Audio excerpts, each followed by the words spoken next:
Shalom saudara, kita bertemu kembali dalam Renungan Harian GPK Pangkal Pinang.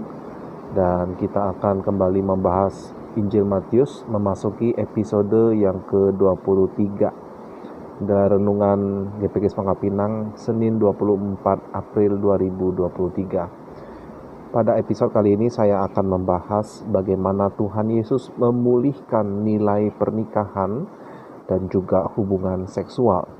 Mari kita berdoa untuk memulai renungan kita. Tuhan, hamba-Mu bersyukur karena boleh menyampaikan firman Tuhan dari minggu demi minggu, dan kami telah sampai kepada episode ke-23.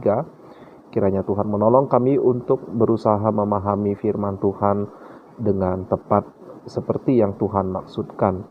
Memang kami memiliki keterbatasan, tetapi kami mohon tuntunan Tuhan. Berikan kami pengertian yang benar, dan terlebih sedapat mungkin kami bisa menaatinya dengan kekuatan daripada Roh-Mu. Inilah doa kami, di dalam nama Tuhan Yesus kami berdoa dan berserah. Amin. Saudara, kita akan merenungkan firman Tuhan dari Matius pasal 5 ayat 31 hingga 32. Demikian firman Tuhan. Telah difirmankan juga, siapa yang menceraikan istrinya harus membuat surat cerai kepadanya. Tetapi aku berkata kepadamu, setiap orang yang menceraikan istrinya kecuali karena zina, ia menjadikan istrinya berzina. Dan siapa yang kawin dengan perempuan yang diceraikan, ia berbuat zina. Amin. Dua ayat yang cukup singkat. Nah, saudara, ketika sejak awal saya memutuskan untuk membahas Injil Matius ayat demi ayat, bagian demi bagian, saya sudah tahu bakal membahas isu yang sungguh tidak mudah ini, yaitu isu tentang perceraian. Tetapi saudara, kali ini teks yang kita bahas belumlah teks utama tentang masalah perceraian. Jadi, saya belum akan membahas secara lengkap atau komprehensif perceraian dan pernikahan kembali. Jadi, kita tetap akan membahas memang tentang masalah pernikahan dan perceraian, tetapi saya yakin meskipun kita tidak membahas isu utamanya, tetapi hari ini tetap akan membawa manfaat bagi kita semua. Sekarang mari kita membahas teks itu sendiri. Ini adalah bagian yang ketiga dari ucapan Tuhan Yesus dengan formula, kamu telah mendengar firman, bla bla bla bla, tetapi aku berkata kepadamu.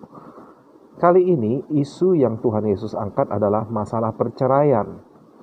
Telah difirmankan, siapa yang menceraikan istrinya harus memberi surat cerai kepadanya.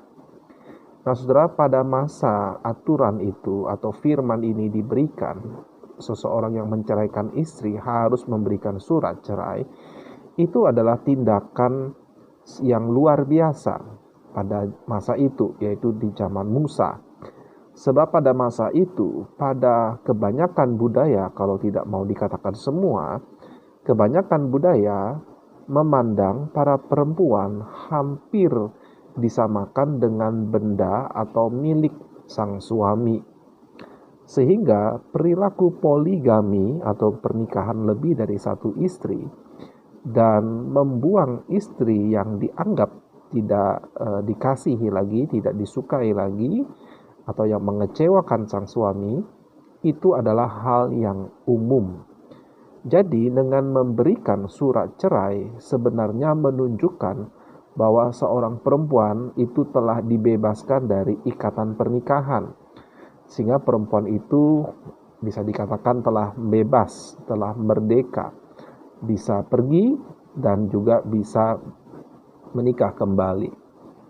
Kelak di pasal yang cukup jauh di depan di Matius, yaitu di pasal 19, dan itulah yang akan menjadi teks utama kita membahas masalah tentang perceraian. Tetapi di sana saya mengutip sedikit, Yesus menegaskan bahwa Musa mengizinkan umat Israel menceraikan istri mereka adalah karena ketegaran hati manusia. Dan seperti saya sudah katakan tadi, surat cerai itu dimaksudkan untuk melindungi para perempuan sekaligus melindungi harga dirinya. Tetapi dasar manusia, apa yang seharusnya bertujuan baik, malah disalahgunakan. Kembali nanti di pasal 19, di situ kita melihat ada orang-orang Yahudi yang punya pandangan, meskipun tidak semua orang Yahudi sependapat dengan mereka, tetapi ada satu golongan yang percaya bahwa seorang pria bisa menceraikan istrinya dengan alasan apa saja. Dan disitulah Tuhan Yesus kita hendak meluruskan apa maksudnya dan apa sebenarnya kehendak Allah berkaitan dengan pernikahan dan tentang perceraian. Tapi sekali lagi, hal ini belum menjadi fokus kita hari ini. Nah, saudara, masalah surat cerai itu yang disinggung oleh Tuhan Yesus di Matius pasal 5 ini adalah berasal dan tercatat di dalam Ulangan 24 ayat 1 hingga 4, demikian bunyinya. Apabila seorang mengambil seorang perempuan dan menjadi suaminya, dan jika kemudian ia tidak menyukai lagi perempuan itu, sebab didapatinya yang tidak senonoh padanya, lalu ia menulis surat cerai dan menyerahkannya ke tangan perempuan itu, sesudah itu menyuruh dia pergi dari rumahnya. Dan jika perempuan itu keluar dari rumahnya dan pergi dari sana, lalu menjadi istri orang lain. Dan jika laki-laki yang kemudian ini tidak cinta lagi kepadanya, ini bicara suami kedua, lalu menulis surat cerai dan menyerahkannya ke tangan perempuan itu, serta menyuruh dia pergi dari rumahnya. Atau jika laki-laki yang kemudian atau suami kedua ini mengambil dia menjadi istrinya itu mati, maka suaminya yang pertama yang telah menyuruh dia pergi itu tidak boleh mengambil dia kembali menjadi istrinya setelah perempuan itu dicemari, sebab hal itu adalah kekejian di hadapan Tuhan. Janganlah engkau mendatangkan dosa atas negeri yang diberikan Tuhan Allahmu kepadamu menjadi milik pusakamu. Demikian. Jadi teks inilah yang dibahas oleh Tuhan Yesus. Allah menciptakan pernikahan antara seorang pria dan wanita, dan Allah memaksudkan untuk pernikahan itu seumur hidup sampai salah satu dari pasangan itu meninggal dunia, dan juga di dalam kekudusan. Tetapi oleh karena dosa perzinahan, seorang suami bisa saja menceraikan istrinya. Tetapi di situ Musa memberikan kasus, seandainya perempuan yang janda itu menikah kembali, tetapi kemudian diceraikan kembali oleh suaminya yang kedua, atau ditinggal meninggal oleh suami keduanya, maka suami pertama yang sudah menjadi mantan, itu tidak boleh menikahinya kembali. Bila mantan istrinya itu telah dicemari, maksudnya sudah berhubungan. Itu dikatakan adalah kekejian di mata Tuhan. Nah, saudara, kalau kita membaca berbagai aturan lain di kitab Ulangan ini, maka kita akan menemukan bahwa sifat dari aturan ini sebenarnya adalah untuk mencegah kerusakan yang lebih buruk. Ya. Dan kita akan melihat ada banyak aturan-aturan lain yang mengatur kasus-kasus yang sebetulnya buruk. Jadi artinya Musa tahu masyarakat seperti apakah bangsa Israel itu nantinya.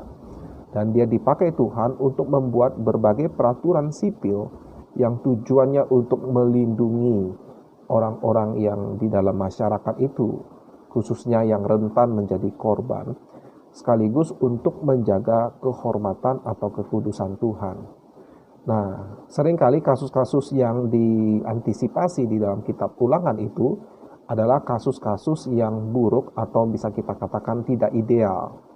Jadi kata Tuhan Yesus, yaitu di pasal 19, aturan ini dibuat karena ketegaran hati manusia yang telah jatuh dalam dosa itu. Dan meskipun Tuhan Yesus tidak mengatakan, kita mengetahui bahwa tujuannya adalah untuk melindungi kaum perempuan. Sebab kalau seorang perempuan diceraikan tanpa surat, ya, tanpa keterangan, maka risikonya perempuan itu menjadi nasibnya terkatung-katung. Nah, saudara, di pasal 5, kembali ke pasal 5, Sama seperti formula yang sebelum-sebelumnya, Tuhan Yesus mengatakan, kamu telah mendengar firman begini-begini, tetapi aku berkata kepadamu, itu bukan bermaksud membatalkan hukum Taurat, tetapi untuk menggenapi. Nah, artinya di dalam konteks yang sama, Tuhan Yesus ingin menunjukkan kepada orang-orang pada waktu itu, termasuk kepada kita, apa tujuan dari hukum itu. Ya, meskipun kondisinya adalah untuk kasus yang tidak ideal. Idealnya pernikahan itu seumur hidup sampai salah satu meninggal.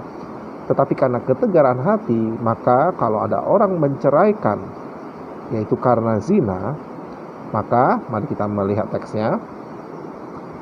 Tetapi aku berkata kepadamu, setiap orang yang menceraikan istrinya kecuali karena zina, ia menjadikan istrinya berzina. Dan siapa yang kawin dengan perempuan yang diceraikan, ia berbuat zina. Jadi, bila seseorang menceraikan istrinya, selain karena alasan yang diperbolehkan, saya mohon saudara-saudara untuk tidak bingung dulu soal ini. Kalau Tuhan memberikan kesempatan, kita akan bahas di Matius pasal 19.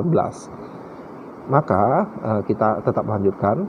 Maka kata Tuhan Yesus, selain karena zina, kalau orang itu menceraikan istrinya selain karena zina, maka orang itu membuat istrinya berzina. Kenapa demikian? Kenapa mendadak mempedulikan nasib si perempuan yang diceraikan? Bukankah ini permasalahan ditimbulkan oleh laki-laki yang mereka anggap berhak mengeluarkan surat cerai? Yesus justru memang ingin mengejutkan mereka. Kalau kalian lakukan itu, selain karena satu alasan yang sah tadi, maka kamu membuat istrimu berzina. Sebab perceraian kalian itu tidak sah di hadapan Tuhan. Dan mengapa perempuan itu menjadi berzina? Karena pada masa itu sebagai perempuan adalah sangat rentan bila tetap tidak memiliki suami. Itulah sebabnya dalam budaya Israel yang juga diatur oleh Tuhan, seorang janda dari seorang suami yang meninggal yang tidak mendapatkan keturunan laki-laki harus dinikahi oleh kerabatnya yang masih single, atau kalau tidak yang memang benar-benar duda. Sehingga kemudian anak pertama yang lahir dari pernikahan kedua itu akan meneruskan nama dari suami pertama dari janda yang telah meninggal itu, ya. Maksud saya suami yang telah meninggal itu, untuk meneruskan nama. Itu adalah peraturan yang dibuat oleh Tuhan. Dan kita bisa melihat contohnya adalah dalam kasus Ruth sebagai menantu Naomi. Nah, saudara, jadi sebenarnya di pasal 19 juga Tuhan Yesus ketika membahas dari sisi suami yang menceraikan istrinya secara tidak sah, bila ia menikah kembali setelah bercerai, maka ia berzina. Ya, saya bacakan Matius 19 ayat 9. Tetapi aku berkata kepadamu, barang siapa menceraikan istrinya kecuali karena zina, lalu kawin dengan perempuan lain, ia berbuat zina. Jadi kalau di pasal 5 Tuhan Yesus membahas dari sisi perempuan, kalau suami menceraikan istrinya, membuat istrinya berzina, karena perempuan itu kemungkinan besar harus menikah kembali, maka ini membahas dari sisi sang suami. Kalau dia menceraikan istrinya kecuali karena zina, alasan yang sah, lalu dia kawin dengan perempuan lain, maka ia berbuat zina. Itulah sebabnya kalau kita melihat di terjemahan bahasa Indonesia sehari-hari, demikian. Tetapi sekarang aku berkata kepadamu, barang siapa menceraikan istrinya padahal wanita itu tidak menyeleweng, menyebabkan istrinya itu berzina kalau istrinya itu kawin lagi. Nah, jadi LAI menerjemahkan dalam versi bahasa Indonesia sehari-hari, menambahkan frase atau keterangan, kalau istrinya itu kawin lagi. Dan barang siapa yang kawin dengan wanita yang diceraikan itu berzina juga. Mengapa? Karena keduanya masih hidup. Dan perceraian mereka adalah perceraian yang sebetulnya tidak sah di mata Allah. Ya, adalah perceraian yang tidak sah di mata Allah. Meskipun mungkin secara hukum Yahudi, secara hukum negara, mereka memiliki surat cerai. Tapi karena alasan perceraian itu sebetulnya tidak sah, maka kalau mereka menikah kembali, mereka telah berbuat zina. Nah, jadi Tuhan Yesus berusaha mengkoreksi pandangan yang sudah populer di masa itu, di mana banyak orang memanfaatkan pemahaman yang keliru, yaitu sesuka hati menceraikan perempuan, sebab mereka menganggap berhak menceraikan karena alasan apa saja. Ya, dan ini akan kita lihat lebih jelas di Matius pasal 19.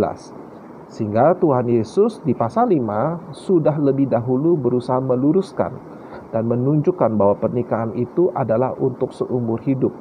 Dan kalau pasangannya masih hidup dan mereka bercerai, tetapi perceraian yang tidak dibenarkan oleh firman Tuhan, maka kedua-duanya berzina apabila menikah kembali, meskipun memiliki surat cerai. Nah, apa yang bisa kita pelajari? Bahwa pernikahan itu kudus, dirancang Allah untuk seumur hidup. Dan perzinahan itu memang merusak ikatan itu. Dan hubungan seks di luar perceraian yang sah dan di luar pernikahan yang sah itu adalah perzinahan. Bahkan kita melihat dalam hubungan pernikahan, tetapi yang dilakukan oleh orang yang tidak bercerai, maksud saya orang yang bercerai secara tidak sah, maka mereka sebetulnya telah berbuat zina meskipun memiliki surat cerai. Nah, saudara, ini berarti orang Israel dan juga termasuk kita tidak bisa seenaknya menceraikan pasangan karena alasan apa saja, apalagi kemudian menikah kembali. Orang itu telah menurunkan standar kekudusan pernikahan yang sebenarnya Allah tentukan, dan karena itu ia telah berdosa. Jadi kesimpulannya, Tuhan Yesus ketika dia mengucapkan kalimat ini, Yesus sedang mengembalikan standar Allah tentang pernikahan. Kiranya renungan hari ini boleh menolong kita, kiranya kita bisa mengaplikasikannya atau setidak-tidaknya memiliki pemahaman yang lebih tepat tentang masalah ini. Sampai jumpa di episode berikutnya. Tuhan Yesus memberkati.